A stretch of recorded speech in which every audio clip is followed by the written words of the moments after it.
Hello, and thank you for joining us for yet another episode of 21 Minutes with KKB. My name is Kwabna Gyimah-Boadi. I'm very excited bringing to you this very episode because there's a particular gentleman I'm about to speak to. He's a man I look up to when it comes to academics. You know, he's a very learned professor, and he has quite a number of interesting stories to share as to how the journey has been so far. He leads one of the, well, of course, he's the immediate past executive director of one of the leading think tanks in Ghana, one of the very, very popular civil society groups Ghana has seen. And they've done a lot of research and they've done a lot of work to shape the governance process we currently have in the country.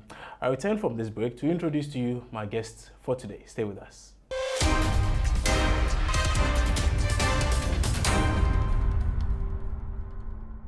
Professor Gyimah-Boadi happens to be our guest today on 21 Minutes with KKB, and like I was saying, he's a gentleman who has a lot of stories to share when it comes to how this very institution, the CDD, came to the fore. I heard him say something very interesting the other time, but perhaps I may have to ask him to shed some more light on how a $20,000 loan from his wife helped Ghana to have such a leading think tank today.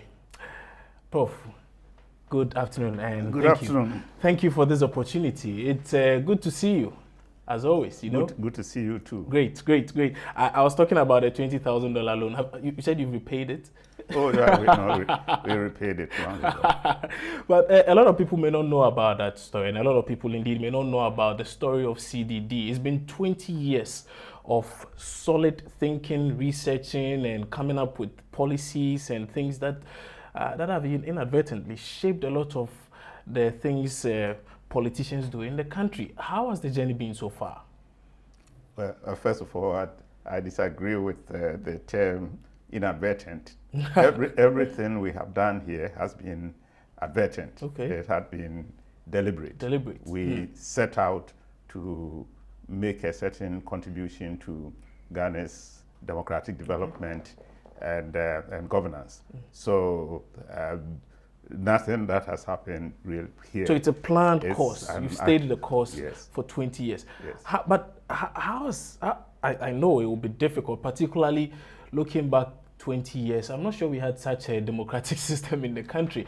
How challenging was it at the time, and fast forward to now? Well, I mean, of course, we came in with the history, the political history of Ghana in the background. You know, that this is a country that had attempted to run a democratic system of government at least 3 times and failed. We came in to make sure that the hopeful side of the equation was realized. I see.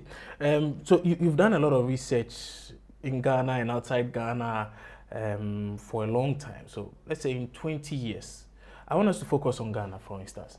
What do you see to be the ever-growing need of Ghanaians? I mean, as you do your research, there obviously ought to be a certain trend. What are the things Ghanaians look out for the most as far as governance is concerned? Well, I mean, in that sense, Ghanaians are no different from any other people anywhere on earth. They desire to be governed well. They desire to prosper materially, and they desire to, as a country, we desire to be unified, to be as united as possible. And so, in that sense, there's nothing different about Ghana, and nothing has changed. I know a lot of people still cannot wrap their minds around the exact roles of civil society groups and think tanks, let me put it that way. The other time you made a very interesting comment. You said you are a think tank, you're not a talk tank. What's the difference? What happens? You think and talk, or? Well, I mean, as Ghanaians, you know, we are social and political animals. Mm-hmm. Everybody, for instance, when we ask people whether they are interested in public affairs and to what degree they spend time with their friends and relatives talking about public affairs, discussing public affairs. That's apparently the pastime of many Ghanaians. So in that sense, we knew that we would have some sort of an audience. The problem with a lot of the talk is that they are just sort of people react to things, and some of the talk is not based on deep reflection. Okay. And so in terms of what can be taken out of that kind of loose talk for policy making purposes, for policy correction, you may not get much. So when we came in deliberately and purposefully to use research, analysis, and reflection to drive our advocacy. That takes us to the role of Afrobarometer and how, of course, it touches on a lot of very key sensitive issues. I was taking a look at your last report, and the 2018 report focuses on a number of things, but I'm just picking three things here: migration, corruption, and galamsey, or illegal mining. The report suggested that about 41% of Ghanaians want to emigrate.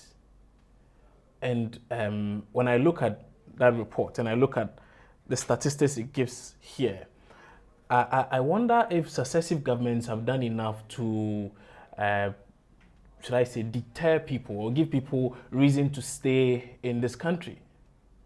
I don't know. It's an interesting question, but I'm not sure if this particular data from the Afrobarometer survey in Ghana will provide any answer. It just personally, I think that the idea of wanting to emigrate is a little bit. It's something that is ingrained in the average Ghanaian.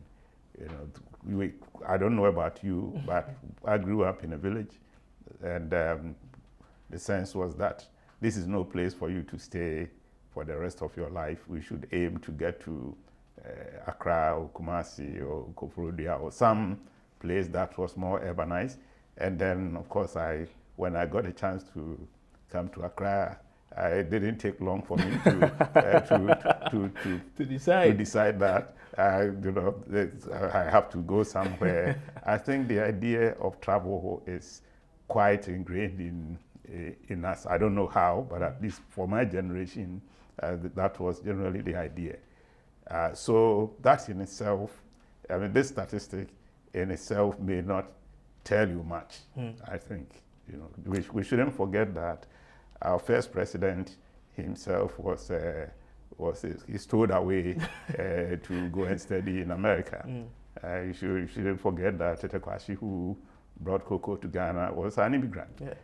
The Kwejiri Agre, it's a long line of the history of Ghanaians going abroad, studying, working, whatever. It's our history is replete with many examples of that. So in that sense, maybe it's a cultural and psychological habit that it's manifesting this. Having said that, if you are a government looking at this data, that about 4 out of 10 Ghanaians, adult Ghanaians, have an intention to emigrate, well, your work is then cut out for you. Yeah. If you do want your citizens to stay and be productive and to contribute to the building of the nation, then you have to do what you have to do. That same survey showed that a lot of the people who are seeking to emigrate are motivated by a desire for material advancement. They are motivated especially by job. They want to have jobs. So that's a government policy. Fortunately, in the last campaign, job creation was the mantra of almost all the political parties. Yeah. So the question then is, what is it that is being done concretely today to respond to this popular need. The president has mentioned things such as one district, one factory, that's creating factories in every district of the country, hoping that some of these factories will absorb a lot of the unemployed youth, particularly in the country. Do you think it's enough? It's not for me to say it's enough. I just hope, but I hope that even that, whether it's enough or not, I hope that it is implemented. I hope that it remains, it goes beyond the level of promise into reality. Last year, a story came out based on some findings of CDD-Ghana. It was so clear in my head, I decided I need to bring it here, write it down, and then read it out to you. So this was the caption: 1 year of the Kufuor government, no signal of positive change in governance. That was based on a report CDD had come out with. Has anything changed between then and now? Was that a headline? Was that a headline? That was the headline of a story by. Well, if it's the headline, then you would also you agree that it's not necessarily what we said. Of course, I agree. So, but it suggested, when I looked at the findings, it suggested that not much had been done to differentiate between, of course, the NPP rode on the back of a number of issues, promises, and they suggested that there were a lot of ills in society under the S.O. Mahama governments. Now, they come in and a year down the line, and it appears there's been some marginal change here and there, but on the whole, it appears it's business as usual. We were critical, but also note that it was divided. We had several sessions focusing on different aspects of the government, the administration's performance. So we looked at the economic side, we looked at the political governance side, we look at the local government and the like. So a general statement like they've done well, they haven't done well, it's not. So it's about the specifics. Okay, let's delve into the issue of, for instance, corruption. And if I take a look at most of... So corruption, I quite remember, because the appointment of Martin Amidu had just been made. And we did say that until that appointment, we were beginning to despair about the possibility that the Nana Addo administration will make good on the promise to tackle corruption frontally. But we also noted that the appointment of Martin Amidu had raised our level of confidence a little bit, and couldn't wait for the office to get operational and for Citizen Vigilante to do his work. So that was, if you like, you say it was a watch this space, and we are still watching that space. So it appears Martin Amidu has come to the rescue of the Kufuor government. At that time, at that time. But remember, this is at the beginning of the year. I would tell you, I'm still hopeful, but again, I think some of the optimism that was generated by that appointment has eroded. Why? Has been eroded over time. Well, because it's taking too long for the office to be set up. It's taking too long for the office to get really operational. I mean, it's only last month or so when the board was inaugurated. It's just taking too long. And given that a lot of, it became the mantra. Whenever you ask the question, what are you doing about this episode of corruption, special prosecutor? What is being done about the boss scandal, special prosecutor? You know, so there was just too much of that. Having said that, you make the appointment, you rekindle our hope. So we want to see action, and some of us remain impatient for actions on a matter that is, and on a canker that has been so hurtful to Ghana's economic political and social progress. Do you know Martin Amidu personally? No, actually, incidentally, I have never met him, seen him in person. Okay. I only know him from the media, from television, from his pictures in front pages of newspapers. But yet you are confident that he will do such a good job. Well, because of his record. His track record is what gave us the confidence. And also the fact that the president had the courage to select somebody who, based on his record, you know that he's not going to spare the president's people and the president's party. Speaking of that, of course, in the past few months since the NPP took office, there has been one issue or another of alleged case of corruption against one government appointee or another. In the past few hours or days, there has been an issue of a deal about the renegotiation of the Ameri contract and how it has led to the dismissal of the energy minister. Let me first take your thoughts on that. First of all, I'm happy to see the head of a senior government figure role for something. So you're happy the energy minister has been sacked? Just not him, it's not his particular person, but I am happy that at least one head has rolled, because one of the problems with corruption and these scandals in Ghana is that very often there seem to be no consequences. Issues of this nature arise. There is a great deal of public agitation. It's discussed, maybe flogged to death, and then it fizzles out.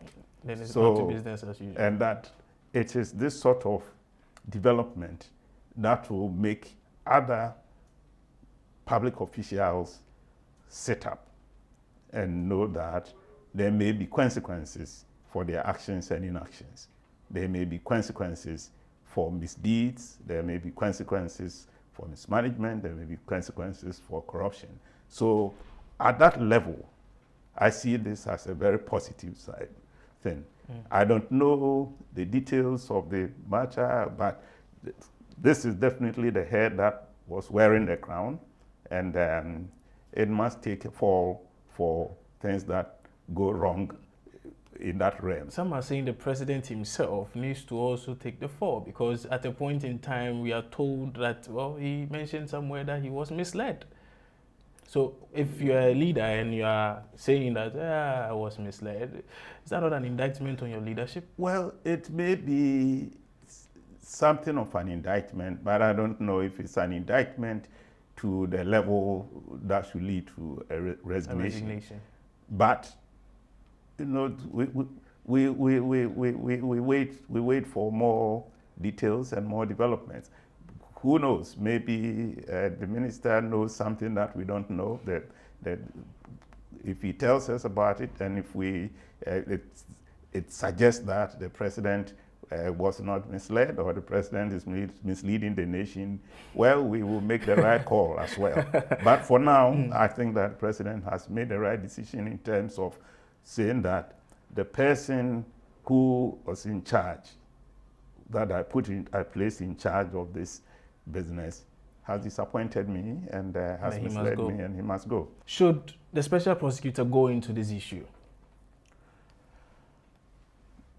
I'm not sure about that, partly because I think this suggests to me that potential misconduct has been averted. What if there are more players involved? The contract has not been consummated yet, so the implied loss has not occurred. Has not been incurred. So I'm not sure if the special prosecutor should be going after speculative cases when, in fact, we have legions of cases where there is proven financial loss to the state. Where would you want him to turn his attention to, first and foremost? If he can certainly take up some of the cases that have been thrown up by the Auditor General's report, for instance. Personally, I like to see him focusing more on the alleged corruption involving people who are still in office, as opposed to those who are out of office. He should go after them, but I think it will be even more exciting if he goes after those still in office. So you should focus on those currently in office? Not focus, but I would like to see more of that maybe than the others. You know, in Chi, there's a proverb about, you know, what baby gone. I think we've got to protect what remains a lot more, because, you know, that is what will all corruption must be tackled. All instances of theft of public funds must be tackled. Retrieval should occur. But I think symbolically, politically, for all kinds of reasons, tackling corruption, tackling misdeeds, misconduct on the part of serving and, you know, in government officials, it's will help a lot, because we don't see enough in this country. For some of us, the number 110 just sounded scandalous. We felt scandalized that we could have this very, very high number of ministers. But since the president says we have to watch the performance, it's one of those areas where we still have to watch the space. It's been about a year now since a number of them assumed office. Is it money well spent? In 4 years, we'll get a chance as a nation to decide, to make a judgment as to whether it's been worth having as many as 110 ministers and others. So you are suggesting it's too early to judge? I'm suggesting that there's an opportunity to make a judgment down the line, so I'll wait for that opportunity. I see. Okay, Prof. Let's take a look at the appointment of a new Electoral Commission chair. And since you are into civil society and policy think tank, I know you may have worked closely with the Electoral Commission at one point in time or the other. Correct me if I'm wrong. We do work with the Electoral Commission closely. We've been working closely with the Electoral Commission on national, on the general and then local government elections. Fantastic. Since 2000, we have enjoyed a great deal of access to the Commission in terms of collaborating with them to promote election transparency and to promote election integrity and to secure the credibility of our elections. Okay, I presume then that you have a fair idea how the process has grown over the period and how it has become more involving for a lot of you people being roped into the system. I'm asking this question. I don't know how fair or how fair it may be, but I'm asking this. With the last general elections, of course, supervised by Charlotte Osei, how would you rate it, and how would you, let me leave it at that. How would you rate it? Looking at what went into it, do you think it was a job well done? When it comes to, for instance, on the election day itself, I observed the most peaceful election in this republic. When it came to just the basic process of administering the election, seems to have gone fine. Okay. The usual anxieties, and the flare-up of conflict during the counting and so on, there was very little of it. So all of that went well. But then you should expect that of a country that was, a republic that was going through its 7th successive election. Was it 7th? Yeah. Yeah. So what we didn't know how to do well in 1992 or 1996, certainly we ought to, it's not surprising that we could do better in 2016. But at the same time, you notice that there were some highly disturbing developments after the vote. Okay. That's after the election and before the declaration of the results. One was, for me and for those of us who were looking at the numbers and so on, the press conference at which the commission said voter turnout was at a historic low of about 49%. That was totally scandalous. Where did they get that figure from? That figure did not match with anybody else who was doing just a basic monitoring, tallying could come up with. That requires explanation. The claim of overvoting in some parts of Ashanti region, which was used as the big justification for the delay in announcing the final results of the election, that again, we need to come clean on that. Exactly what happened, which part of Ashanti had that overvoting, so that we know it wasn't just thrown out it wasn't just tossed to us as an explanation and a justification for the delay. That to me was, again, strange. And then altogether, just as you raised the question, in an election where there had been so much transparency, because this is the first election where, by law, party agents had to be given certified copies of the polling station results. It was super transparent. So how come the tallying could be delayed? That is yet to be explained. I have no explanation for it, but all I'm saying is that though the delay in announcing the final results of the presidential election casts a pall, it puts a damper on the praise that I would give to an otherwise flawlessly organized 2016 election. Is that enough basis to, for instance, pass judgment on the ability or the capabilities of the chair of the commission? No, this is the commission, not the chair. This is the commission.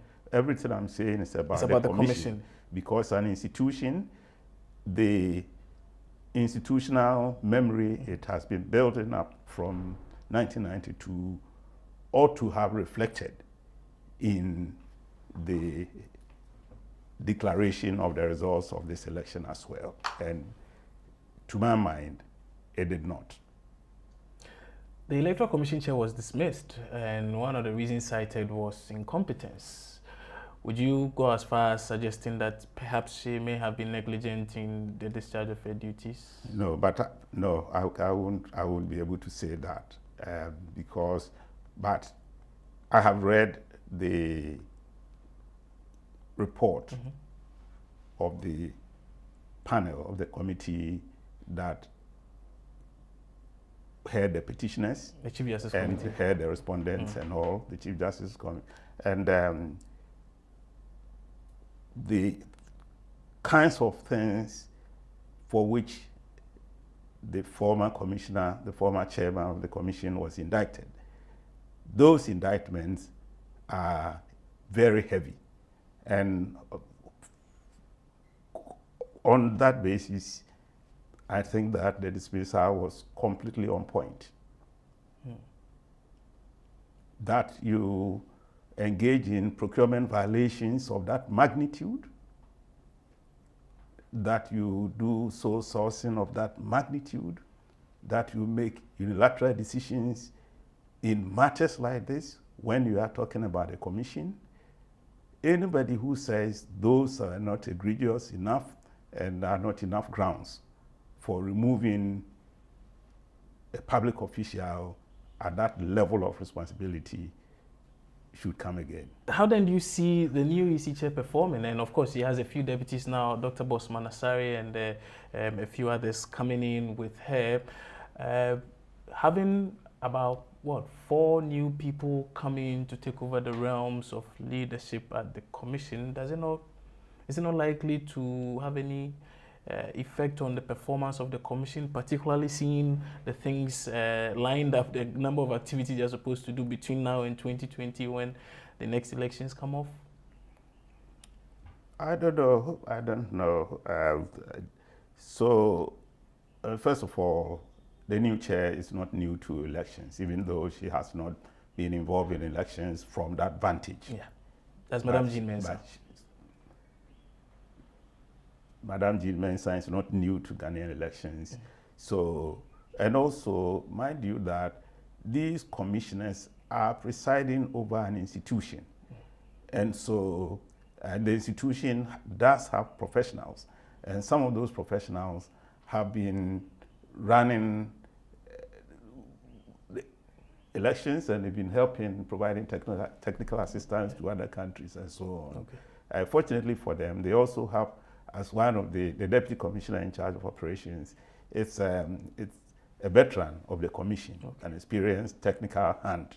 So I think that if they want to learn, and if they are committed to doing a good job, and if they are committed to conducting themselves with integrity, they should be able to run an election, even if one needed to be held next month. I'll ask one last thing of you.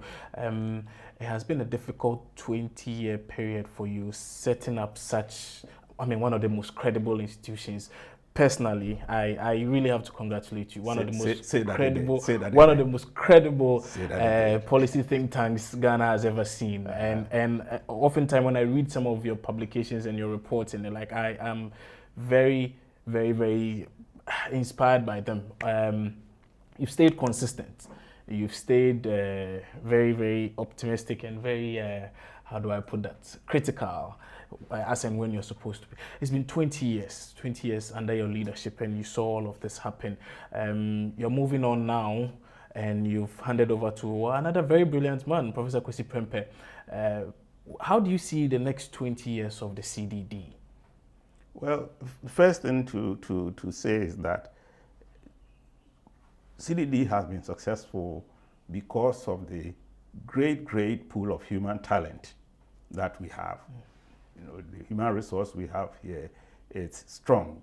A lot of doctors and professors. And you notice that CDD is not it's not the kind of place where only one person speaks for the center. So that alone should tell you that with or without Gyimah-Boadi, CDD stays strong. And stays strong on the beat. So that's one thing to say. Fortunately for the center, my successor, Professor Prempeh, is somebody one of the few people that I can say knows about the DNA of the center.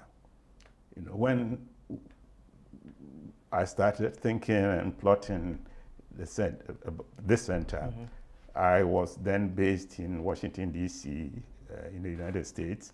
He was then a lawyer in a fancy law firm in Washington, D.C. We knew each other before then, but we reconnected at that time.